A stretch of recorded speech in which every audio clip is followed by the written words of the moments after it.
So, hello guys. So, good evening na pala. So, kanina ko lang yan, hindi ko na-upload kasi na-busy ako kanina. So, yung intro natin nagbatak-batak. So, pero okay lang. So, ayan. Ang ating workout ay magkimbot-kimbot para gumalaw naman yung ating kalubutan at saka kabewangan at ang ating kalikuran. Mag-stretching. So, katapos ko lang dyan maligo at saka hindi ako nagtali ng buhok kasi basa pa yan ang aking hair. So, para lumiit ang ating katawan, para hindi tayo lumubo na parang balon. So, let's go work out. Magka-count lang tayo every step ng 1 minute. As always, 1 minute, 1 minute. So, longer video to guys, na umabot to ng 7 minutes and, 7 minutes. So, hindi na ako mag-upload dito sa Reels ng 1:30 second. So, dito ko na lang i-upload yan. Parang isang uploada na lang ba? Kasi sa Reels, ang dami.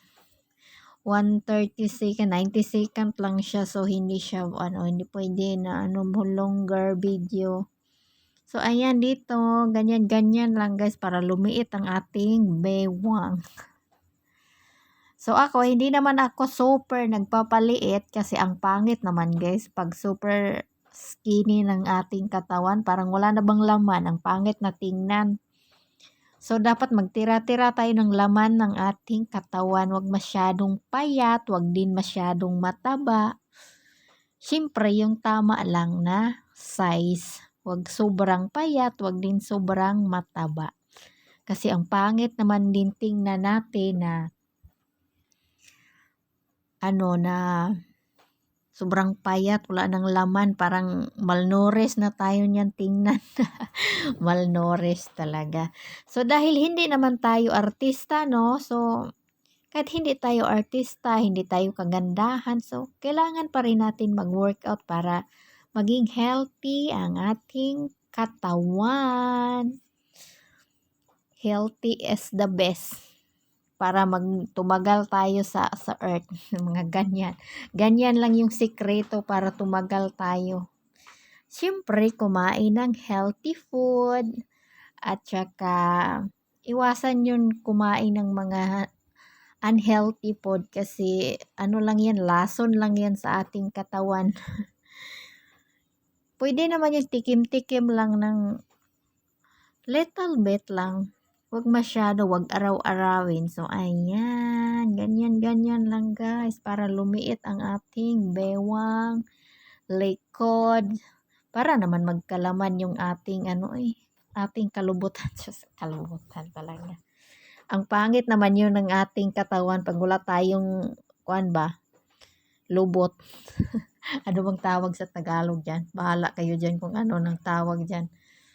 Ayan, ganyan lang guys. Kasi pangit naman yung sobrang payat. So, tama lang. Tamang workout lang. Huwag masyadong over na workout. So, ayan. Counting pa rin. Counting is the key.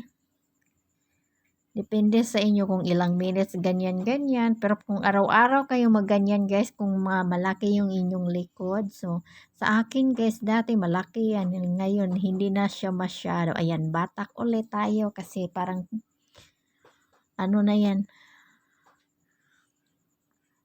Makati yung aking dalunggan. Oy. Nakalimutan ko, nagbo-voice over pala ako dito kung ano-ano yung pinagsasabi ko. Sos, Diyos ko, Maria Josep Cordapia. So, ayan.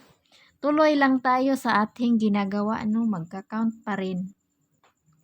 So, I love this workout, guys. Parang mapipil mo talaga yung nag-workout ka talaga. Basa yung aking hair, pero basa na rin ako sa aking pawis. So, ganyan talaga mag-workout. Siyempre, simpleng workout lang yung ginagawa ko kasi sa bahay lang naman.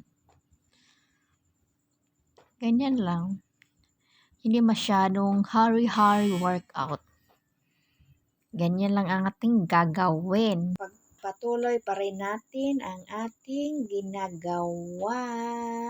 Ayan, walking. Parang naglalakad ka lang ba sa tabi ng kalsada or sa jogging areas. Ganyan. Feel na feel. Feel at home. So, alam nyo guys, namimiss ko na talaga yung tumakbo-takbo. Kasi dati nag-workout sa Iloilo pa ako, nagtatakbo-takbo kami mag jogging ng madaling araw. Sobrang ganda talaga, mapifeel mo talagang nag-jogging kasi yung simoy ng umaga. Ay, ayun, may tumawag. So, ayan guys, naputol-putol yung aking pag-voice over kasi tumawag din ang aking sister-in-law. Naputol ang aking pagbo-voice over. So, tuloy tayo. Ganyan lang guys, para lumiit ang ating mga bell-bell. So, sa akin, malaki-laki pang aking bell-bell. Siguro, abutin pa ako nito ng 1 year bago lumiit. Charot. So, hindi tumatapos-tapos ang aking voice over kasi tumatawag din ang aking sister-in-law, nagchika-chika, nagmarites-marites. So, ayan, tatapusin na natin tong ating voice over. And then, i-end na natin to. Ayan na naman. Mahaba-haba pa yung chikahan namin ng aking sister-in-law. So, hindi matapos-tapos ang aking voice over. So, ayan, tuloy tayo ulit sa ating ginagawa.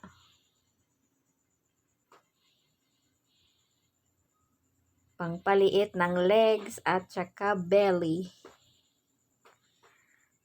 So, that's for today's video. Bye! And thanks for watching.